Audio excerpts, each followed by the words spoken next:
হুজুর মহারাজ, তাই ঠাকুর অনন্তনাথকে নাম দিলেন অনন্ত মহারাজ।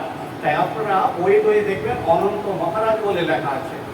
যদিও তিনি মহারাজ বলতেন যে এটা তো আমার দেওয়া নয়, ওই ব্যাঙাচির একটা ব্যাঙ ছিল লেস থাকা, ওই আমি তো ঠাকুরের তামাক সাজতাম, এখন লেসটা পড়ে গেছে, ওই লোকেরা মহারাজ বলে, তাছাড়া আমার কিছু নাই। সেই অনন্তনাথকে নিয়ে এই কথা, মানে বলতে গেলে অনেক কিছু চলে আসবে, বলছি মনে পড়ে গেলে একটা কথা, যে তখন আরেকজন লোক ছিলেন সুরেশ মুখোপাধ্যায়। সুরেশ মুখোপাধ্যায় খুব জ্ঞানী গুণী যোগী মানুষ ছিলেন। তার বই আমাদের সবসময় এখনো পাওয়া যায়। একটা বই হচ্ছে তত্ত্বজ্ঞান, আর একটা বই হচ্ছে তপপ্রকাশ। সাধনা সম্বন্ধে যদি যারা ইচ্ছুক বা ঠাকুর জানতে দেওঘরে গেলে পাবেন, তবে ভিতরে নয়, বাইরে, সবসময়ের বাইরে, বেশি দাম নয়, খুব 100 টাকার নিচে। ওই বইগুলোতে সুরেশ মুখোপাধ্যায় পাওয়া যায়।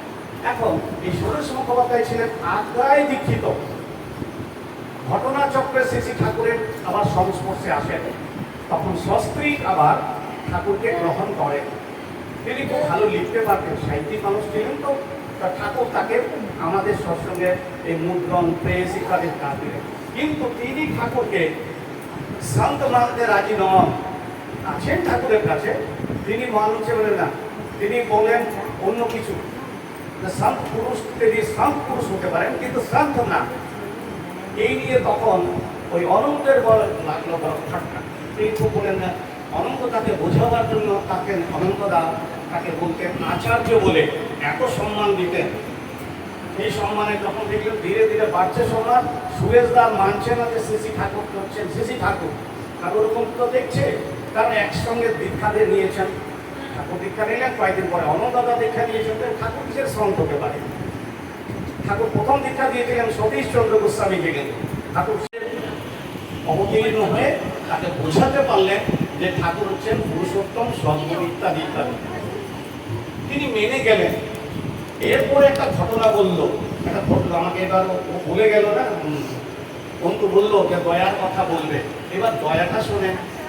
দয়াটা মানে হচ্ছে দিয়ে পাওয়া, কিন্তু দয়া এমনি হয় না, কিন্তু আকাশ থেকে দয়া পড়ে না, আমি দিলেই পাবো। কি দেবো? নিজেকে দিতে হবে, সাবমিশন। টাকা পয়সা তাকে বড় বড় টাকা দিলে তো দয়া পাওয়া যাবে না। আমি সাবমিশন করি, যদি পুরোটাই 100% তার প্রতি যদি নিছাবর হয়ে যায়, তাই কি হলো, এই ঘটনাটা শুনুন। এই সুরেশ মুখোপাধ্যায় তিনি এখনো ঠাকুরকে মানতেই পারছেন না, সন্ত। এদিকে এই সুরেশ মুখোপাধ্যায় বাড়ি কিন্তু কলকাতায় ছিল, কিন্তু CIT রোডে, তার ছেলে ওখানে থাকতো। তিনি আছেন হিমায়তপুরে সস্ত্রী। তার এই নাতির বয়স মাত্র 1 বছর। 1 বছরের নাতির এখানে বগলের নিচে হয়েছে কার্বাঙ্কেল। কার্বাঙ্কেল মানে কয়েকটি মুখ বিশিষ্ট একটা বড় ফোড়া। সেই ফোড়া বিশাল আকার হয়েছে। তখন ওই যে নিছাবর বললাম, সাবমিশন,